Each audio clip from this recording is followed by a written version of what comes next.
Bismillahirrahmanirrahim. Assalamualaikum warahmatullahi wabarakatuh. Bismillah, alhamdulillah wa syukurillah wa ni'matillah la khawla wa la quwata illa billah amma ba'du. Hadaratal muktaramin jamaah salat subuh Masjid Baitul Salam rahimakumullah. Monggo tumrap kula lan panjenengan yang pertama dan yang paling utama selalu memanjatkan puja dan bersyukur kehadirat Allah Subhanahu wa taala dengan bersama-sama membaca hamdalah. Alhamdulillahirabbil alamin. Salawat serta salam mudah-mudahan tercurah pada junjungan kita Nabi besar Muhammad sallallahu alaihi wasallam. Allahumma sholli ala Muhammad, yang akan kita tunggu-tunggu syafaatnya di yaumul kiamat nanti. Ibu bapak yang dirahmati Allah, alhamdulillah pada pagi hari ini kita akan melanjutkan kajian tafsir Al-Quranul Karim kemarin terkait Ar-Rahman dan Ar-Rahim. Dan telah hadir di tengah-tengah kita Ustadz Haji Ahmad Zaidi LC MA dari IAIN Wali Songo Semarang. Kemudian kepada Bapak Ibu yang tidak bisa melihat secara langsung, mengikuti acara secara langsung, bisa melihat di channel YouTube kami Ustadz Biki Channel, atau bisa diketik di kajian subuh Masjid Baitul Salam ataupun kajian tafsir Masjid Baitul Salam. Kepada Ustadz, waktu dan tempat kami hadirkan. A'udzubillahi minasyaitonirrajim. Bismillahirrahmanirrahim. Alhamdulillahirabbil alamin. Wassalatu wassalamu ala asyrafil anbiya'i wal mursalin sayyidina wa habibina Muhammad wa ala alihi wa ashabihi wa man tabi'ahum bi ihsanin ila yaumiddin. Assalamualaikum warahmatullahi wabarakatuh.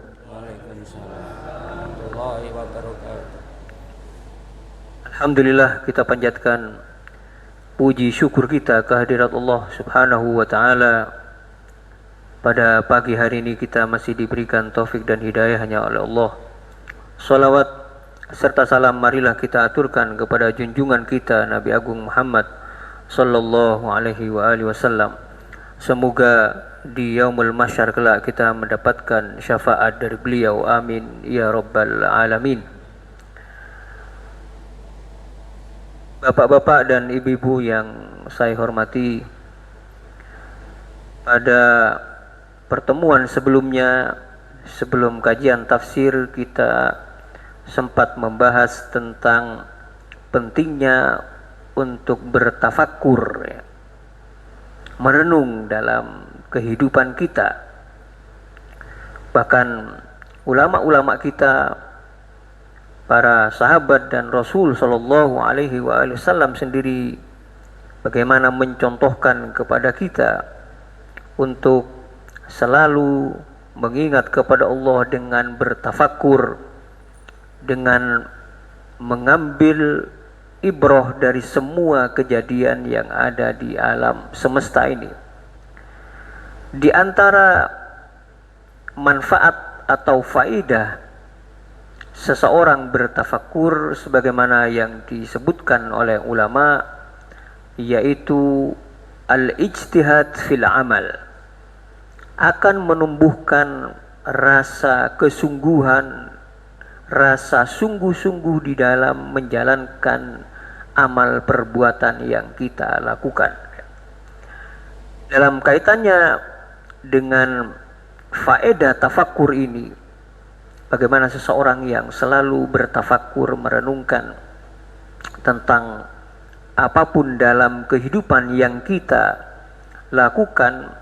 Abdullah bin Abbas, salah seorang sahabat Rasulullah sallallahu alaihi wasallam, beliau mengatakan bahwa at-tafakkuru fil khair yad'u ilal amali bih, bahwa bertafakkur dalam kebaikan akan mengajak seseorang untuk melakukan kebaikan itu sendiri. Jadi makanya apapun yang kita lakukan, bapak-bapak dan ibu-ibu, itu hendaknya kita melihat sejauh mana perbuatan yang kita lakukan itu. Apakah perbuatan yang kita lakukan baik, atau sebaliknya perbuatan kita itu adalah buruk. Makanya dalam perkataannya Ibnu Abbas menghimbau kepada kita bahwa dengan merenung pada perbuatan yang baik, apa saja bentuk kebaikan nggih. Dalam hal ibadah, dalam hal sosial, hubungan vertikal dengan Allah, hubungan horizontal dengan sesama manusia, dalam masyarakat kita, semua yang berbentuk kebaikan itu, jika kita selalu merenungkan dalam bentuk-bentuk kebaikan itu, akan menyebabkan seseorang menjalani kepada kebaikan. Tetapi sebaliknya ya Bapak-bapak Ibu, kalau kita pikiran kita selalu negatif, naudzubillah dzalik ya. Sebaliknya kalau pikiran kita negatif, maka juga akan menyebabkan amal yang bentuknya juga negatif. Jadi amal itu pada hakikatnya bermula dari pola pikir yang dilakukan oleh manusia. Makanya harusnya seorang itu banyak merenung tentang kebaikan yang ada pada dirinya, sehingga sehingga dengan kita ya merenungkan, melihat perbuatan itu baik ataukah tidak, akan menumbuhkan al-amal lebih, perbuatan itu sendiri ya. Kemudian Ibnu Abbas melanjutkan, wan nadhamu 'ala syarri yad'u ila tarkih, dan penyesalan kepada sesuatu yang buruk, menyesali semua yang buruk yang kita lakukan, akan menyebabkan seseorang meninggalkan perbuatan yang buruk tersebut. Ya, dengan cara apa? Ya harus merenung tadi ya. Tidak mungkin seseorang tanpa perenungan akan perbuatan yang dilakukannya menyebabkan seseorang misalkan akan melakukan kebaikan atau sebaliknya meninggalkan kemaksiatan. Banyaknya orang nanti ada perkataan ulama kita, salafus soleh kita, yang menjelaskan bagaimana pentingnya kita bertafakkur ya. Kehidupan kita ini sekarang ini jujur karena kurangnya tafakkur, karena lebih seringnya kita dalam kehidupan kita itu lebih tawajuh, lebih fokus pada kehidupan materi kita, sehingga nilai-nilai kita berpikir, nilai-nilai kita merenungkan tentang amal kebajikan, merenungkan tentang perbuatan kita, maksiat kita kepada Allah Subhanahu wa ta'ala, itu sudah jarang dalam kehidupan kita. Pentingnya merenung itu. Makanya betul apa yang dikatakan oleh Ibnu Abbas tadi ya, dengan bertafakkur pada kebaikan akan menyebabkan seseorang melakukan kebaikan itu sendiri. Dengan kita menyesali, dan penyesalan itu juga bentuknya tafakkur. Tidak mungkin orang yang dalam kehidupannya yang naudzubillah misalkan ahli maksiat kepada Allah misalkan ya, tapi dalam hatinya tidak pernah ada perasaan untuk bertafakkur kepada Allah, sejauh mana perbuatan kita, kebaikan kita, apakah justru keburukan kita yang kita lakukan kepada Allah Subhanahu wa ta'ala. Wahab bin Uyainah ya, Wahab bin Munabbih rahimahullah, beliau mengatakan ma talat fikratum ri'in qat illa fahima. Ini juga menarik apa yang dikatakan oleh Wahab bin Munabbih dalam pernyataannya, bahwa fikratum ri'in ya renungan seseorang itu tiada lain, makasih ya, tiada lain akan menyebabkan orang akan memahami sesuatu. Jadi pemahaman kita itu melalui melalui perenungan, bapak-bapak dan ibu-ibu sekalian ya. Ini kurangnya pentingnya kita ya. Makanya tadi ketika seseorang itu lebih fokus pada hanya urusan duniawi, jangan harap kita pernah merenungkan terhadap amal dan perbuatan yang kita lakukan. Kata Wahab bin Munabbih, beliau mengatakan, ma talat fikratum ri'in qat illa fahima. Tiada pemikiran seseorang, perenungan seseorang itu kecuali melahirkan pemahaman. Tidak mungkin paham itu tanpa melalui tafakkur. Wa ma fahima imru'un qat, dan tidak faham seseorang kecuali dia akan mengetahui. Jadi pemahaman itu akan menimbulkan pengetahuan bagi seseorang. Nah, ini pentingnya majelis-majelis taklim seperti ini ya. Jadi melalui pemahaman itu akan menimbulkan ilmu. Jadi ilmu itu bermula dari sejauh mana pemahaman kita. Wa ma 'alima imru'un qat illa 'amila. Dan tiada seseorang itu mengetahui kecuali dia akan mengamalkan apa yang diketahuinya. Makanya al-ilmu nur, cahaya ilmu itu adalah cahaya. Ketika ilmu itu terwujud melalui amal dan perbuatan kita. Jadi tidak ada bahwa kita melakukan sesuatu, berbuat sesuatu tanpa ilmu. Nah, ini kenapa kita mengadakan majelis-majelis taklim ya. Makanya pentingnya ilmu tadi waktu beberapa bulan yang lalu ya, di awal perjumpaan saya sempat menjelaskan tentang ahamiyah, tentang pentingnya ilmu itu sendiri ya. Karena perbuatan yang kita lakukan itu adalah sandarannya ilmu. Ya, banyak pemahaman-pemahaman yang terkadang mudah menyesatkan. Pemahaman-pemahaman yang lainnya itu karena kurangnya ilmu. Semakin ilmu seseorang itu bertambah ya, tidak akan mungkin mudah misalkan na'udzubillah menyesatkan pemahaman orang lain, mengkafirkan pemahaman orang lain ya. Pentingnya ilmu ya. Karena apa kata beliau, bahwa ilmu akan menyebabkan kepada al-amal. Ya, banyak perbuatan yang kita lakukan tetapi tanpa dasar ilmu. Apa yang kita lakukan dalam ibadah, kita tidak tahu hukumnya bagaimana ya.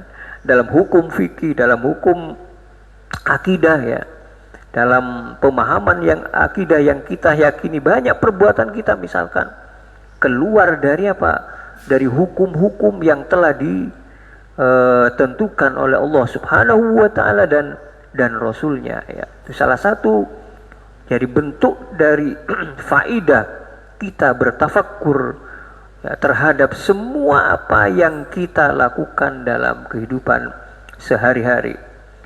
Di antara faidah tafakkur yang sebagaimana yang disebutkan oleh ulama dan ini juga sangat penting sekali, ada al-khaufu minallah, yaitu akan membuat seseorang itu takut kepada Allah Subhanahu wa ta'ala. Wastisya'aru 'azamatih, akan merasakan bagaimana keagungan Allah Subhanahu wa ta'ala. Makanya dalam salah satu pernyataan Bishr bin Al-Harith rahimahullah, beliau mengatakan apa? Lau tafakkaran nas fi 'azamatillah lama asawullah.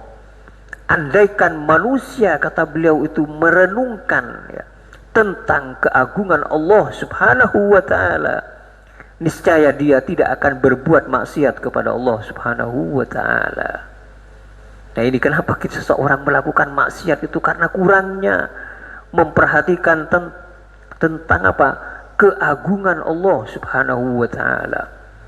Nanti saya akan sebutkan ya dari salah satu perkataan ulama, bagaimana di sekeliling kita ya, kalau kita melihat semua keagungan-keagungan Allah yang kita rasakan ya, sementara kita tidak pernah untuk merenungi, kita tidak pernah bertafakkur bagaimana keagungan Allah yang luar biasa dalam kehidupan kita. Ini belum terpatri dalam wujud kita. Andaikan, betul kata Bishr Al-Harith tadi, andaikan seseorang itu bertafakkur terhadap keagungan Allah, niscaya dia tidak akan berbuat maksiat kepada Allah Subhanahu wa taala. Di antara pernyataan Hatim Al-Asam rahimahullah, dalam pernyataannya beliau mengatakan minal ibrah yazidul ilma. Di antara faidah al-ibrah, ya, al-ibrah itu adalah mengambil pelajaran. Makanya banyak dalam Al-Qur'an itu pelajaran-pelajaran penting, ya, dalam kisah-kisah para nabi, para rasul yang diutus oleh Allah Subhanahu wa taala, supaya manusia itu mengambil ibrah, mengambil pelajaran penting dalam kisah-kisah yang ada pada nabi, pada rasul yang telah dijelaskan oleh Al-Qur'anul Karim. Makanya Al-Hatim Al-Asam mengatakan di antara faedah al-ibrah yazidul ilma, akan menambahkan ilmu. Makanya dalam perkataan kita orang ibarat kita, ya, bahwa pengalaman adalah guru yang terbaik. Kenapa? Karena dari pengalaman itu, dari ibrah yang kita ambil dari pengalaman itu akan menambahkan ilmu baru pada diri kita. Wa minat tafakkuri yazidul khauf. Kata beliau bahwa di antara faedah tafakkur kepada Allah akan menimbulkan al-khauf kepada Allah, menimbulkan ketakutan kepada Allah Subhanahu wa taala. Ini bentuk keimanan, ya, Bapak-bapak dan ibu-ibu sekalian, ya. Jadi pentingnya untuk bertafakkur terhadap keagungan Allah supaya menimbulkan rasa takut kita kepada Allah Subhanahu wa taala. Wa min fawaidihi mahabbatul 'abdi li rabbih. Dan di antara faidah orang yang bertafakkur kepada Allah akan menimbulkan kecintaan kepada Allah, ya. Saya pernah mengungkapkan bahwa ibadah orang yang hanya, ya, ini perlu diperhatikan, ini mungkin makom kita, ya, ini masih sebatas ini. Kita melakukan sholat, kita melakukan puasa itu hanya apa? Yang penting kita melaksanakan mas'uliyah kita, tanggung jawab kita terhadap syariat, ya. Jadi yang penting alhamdulillah sudah melakukan sholat. Jadi seolah-olah sholat yang kita lakukan itu adalah beban bagi kita. Ya alhamdulillah kita masih sholat, ya, mungkin ini makom kita mungkin, ya. Tetapi kalau ingin kedudukan kita lebih lagi, ya, bukan hanya sekedar sholat karena istilahnya itu raf'ut taklif, karena telah melakukan taklif kita, kewajiban kita kepada Allah Subhanahu wa taala. Kita kan selalu begitu, ya. Kalau ditanya orang sudah melakukan sholat zuhur, ya, alhamdulillah sudah melakukan sholat, ya. Bukan bukan buruk, ya. Karena itu sudah kewajiban kita. Makanya apa yang kita banggakan dari kewajiban itu? Tidak ada yang kita banggakan dari kewajiban yang kita lakukan, karena itu adalah perbuatan yang memang diwajibkan oleh Allah kepada kita sebagai seorang muslim. Tetapi alangkah lebih baiknya lagi ketika ibadah yang kita lakukan itu didasarkan atas apa? Atas cinta kita kepada Allah Subhanahu wa taala. Jadi ibadah itu akan membuahkan sesuatu yang begitu manis kepada apa? Kepada jiwa kita. Jika apa? Ibadah yang kita lakukan itu ada atas dasar cinta kita kepada Allah, ya. Jenengan melakukan sholat, ketika sholat yang kita lakukan atas dasar apa? Mahabbah kita kepada Allah, jelas berbeda. Betul-betul nikmat, ya. Sebagaimana jenengan menikmati manisnya minuman teh misalkan begitu, ya. Minuman kopi begitu, ya. Betul-betul menikmati. Ibadah yang dilakukan atas dasar kecintaan. Nah, tafakkur, ya, sebagaimana dinyatakan ulama, itu akan menimbulkan kecintaan kita kepada Allah Subhanahu wa ta'ala. Jadi betul-betul menciptakan mahabbah kita kepada Allah Subhanahu wa ta'ala. Kemudian di antara faedah tafakkur kita kepada Allah Subhanahu wa ta'ala akan menimbulkan keimanan, menambahkan keimanan kita kepada Allah Subhanahu wa ta'ala. Ada perkataan menarik ya dari Khalifah Al-Abdi. Kata beliau, "Lau anna Allah lam yu'bad illa an ru'yati ma abadahu ahad." Andaikan Allah tidak disembah kecuali ya melalui penglihatan seorang hamba, tetapi walakin al-mu'minun tafakkaru fi maji'i hadzal lail. Tetapi orang-orang mukminin, ya beliau mensifati orang-orang mukminin, ya ketika muncul malam ini, makanya saya selalu mengatakan kalau kita melihat sekeliling kita, ya, kalau seseorang betul-betul muncul keimanan yang luar biasa dalam dirinya, tetapi dengan tafakur tadi, ya beliau mensifati orang-orang mukminin yaitu selalu bertafakur ketika malam datang. Kemudian mala'akulla syai', malam itu meliputi segenap penjuru, ya, menutup segala sesuatu, menjadi gelap gulita. Wa fi maji'i sultanin nahar, ketika sultan diibaratkan penguasa penguasa siang telah datang, maka apa yang dilakukan, faja'a idza ja'a famaha sultanal lail, dia akan menghapus segala kegelapan malam dengan adanya siang. Kemudian wa fis sahabil musakhkhari bainas sama'i wal ard, dan di antara awan yang Allah tundukkan di antara langit dan bumi, munculnya hujan dan semua yang diciptakan oleh Allah. Wa fin nujum, ketika kita melihat bintang-bintang. Wa fis syita, pada saat musim hujan. Wa fis saif, pada saat musim kemarau. Fa wallahi, kata beliau, demi Allah, ma zalal mu'minun yatafakkaruna fima khalaqa rabbuhum. Kata beliau bahwa seorang mukminin akan selalu bertafakkur terhadap apa yang diciptakan oleh Tuhan mereka.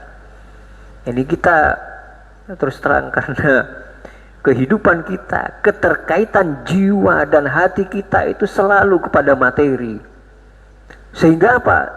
Tidak pernah kita satupun, apakah kita pernah memikirkan malam yang datang, siang yang datang, ketika hujan turun, ya, ketika musim kemarau, musim hujan, pernahkah kita terlintas melalui keagungan yang diciptakan oleh Allah itu? Nah, kita harusnya menyadari diri, sadar bahwa selama ini kita masih jauh dari hal itu, ya.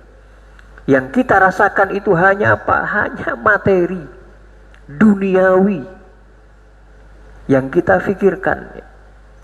Pernahkah kita untuk memikirkan semua keagungan yang Allah ciptakan itu melalui apa? Tafakkur. Melalui tafakkur, ya.